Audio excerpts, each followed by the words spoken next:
Ticket sales for seniors, student senate meets, and if you are interested in London, then you have a meeting tonight. All that plus the latest scores in your update Monday, September 11th, 2023. She's Carly. And she's Addie. It's going to be a long week, so let's get to it right now.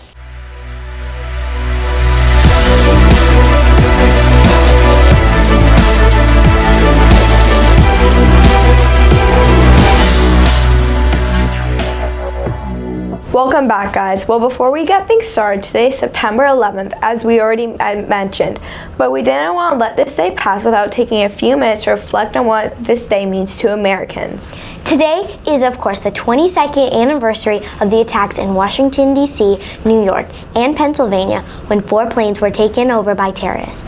Those airlines were flown into the Twin Towers in New York, the Pentagon, and possibly the White House if the passengers has not revolted and to try to take back the plane, and it eventually crashed in Pennsylvania. So joining us today is ECS chaplain Mr. Hess, who is here to give us some perspectives on today. Thanks, Mr. Hess, for joining us today.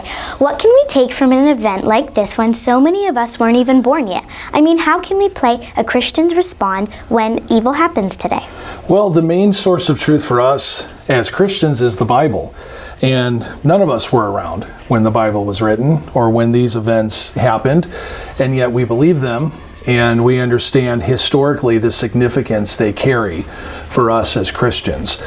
So even though you and other students here were not around when 9/11 happened, you do have the consequences in your life today, the significance of how that changed the course of our country and really the world as a result of those evil terrorist attacks.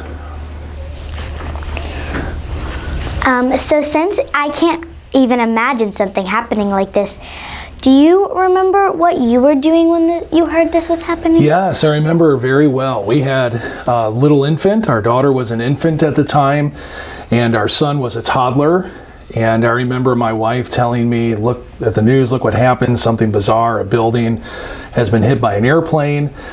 And then another one hit the other Twin Tower, another airplane.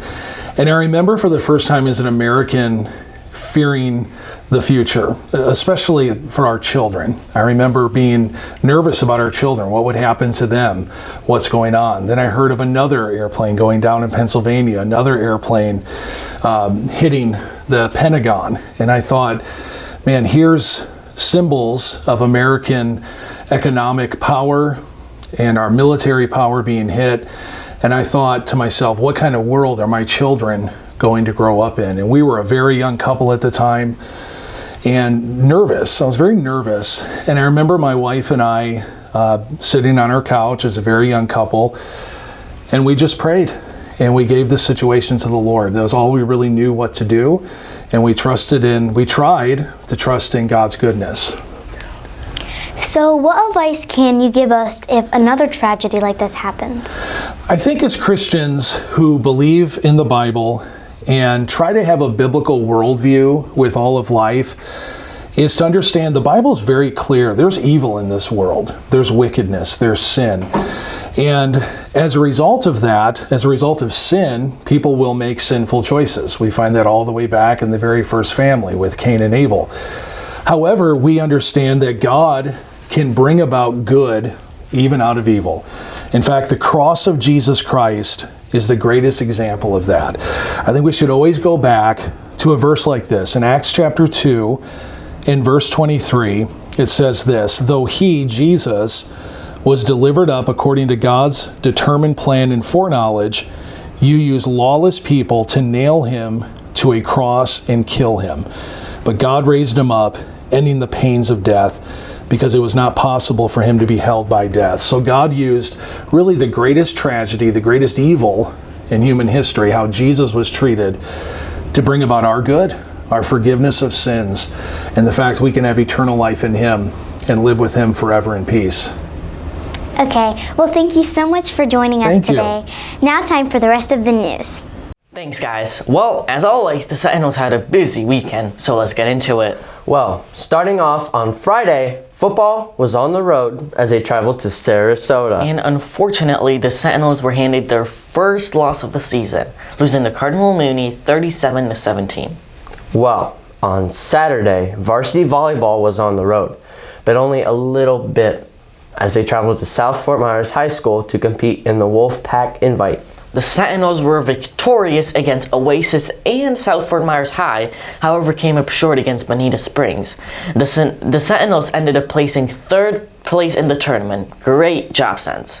Well, moving on. Adam, let's talk upcoming. Okay, well, there are only 2 games tonight. They are the girls' varsity and JV volleyball teams. Well, what's up with that, Adam? Well, let's see, Chase. They are both on the road to the Seacrest for the Private A tournament, with the JV team starting at 5 and the varsity team starting at 6:30. Well, that's all from us. Let's head on to the final announcement. Yep. Thanks, guys. Well, we have a little bit more of info that you need to know. If you are a high school student, Senate, then there is a meeting today during lunch in room 244 that you need to attend. Also, if you want more information about the student leadership trip to London, be sure to be at the meeting tonight. That's right. This meeting starts at 6:30 p.m. in the Fine Arts Theater. This is open to all high schoolers, and the trip requires an application. The trip is scheduled for March 14th through 20th. Man, I wish I could go. That sounds like a lot of fun. Me too. Guess we'll have to wait till high school. Anyway, that's it, Sens.